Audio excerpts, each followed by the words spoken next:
Jenny এদিকে আয়, দেখ আমাদের রুম নাম্বার পেয়ে গেছি 245। রুহান, এটাই তো মনে হচ্ছে আমাদের রুম নাম্বার। হ্যাঁ এটাই। লিসা চল তাড়াতাড়ি রুমে যাই। চল চল সবাই রুমে চল। আরে এটা কিভাবে সম্ভব? রুহান, তুই কবে থেকে মেয়েদের জামা কাপড় পছন্দ করতে শুরু করেছিস? এগুলো আমার না, দেখ তোরা সবাই, ও মেয়েদের কাপড় নিয়ে এসেছে। এখন তাহলে সবকিছু গুছিয়ে নেই। আরে এটা কি? তোমার কি ছেলেদের ড্রেস পছন্দ নাকি? এটা তো ছেলেদের মনে হচ্ছে। না না, এটা আমার সুটকেস না। এখন আমাদের খুঁজে বের করতে হবে এই হোস্টেলে কে এইরকম ড্রেস পরে। আরে আমি কিভাবে বুঝবো কার কাছে রয়েছে আমার সুটকেস? আপনিও কি ভুল সুটকেস পেয়েছেন? এই নিন আপনারটা।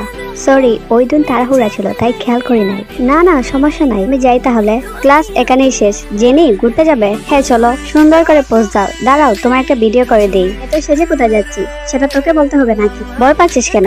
হ্যাঁ, আর ও কি বাঘ নাকি যে তোকে কে ফেলবে? রুহানি, আমি তোমার জন্য কি নিয়ে এসেছি। এই নাও। দুজনের গিফটই তো সেম। আমাদের লুকিয়ে লুকিয়ে প্রেম করা হচ্ছে, তা তো আমরা হতে দেব না। চলো সবাই মিলে সেলিব্রেট করি।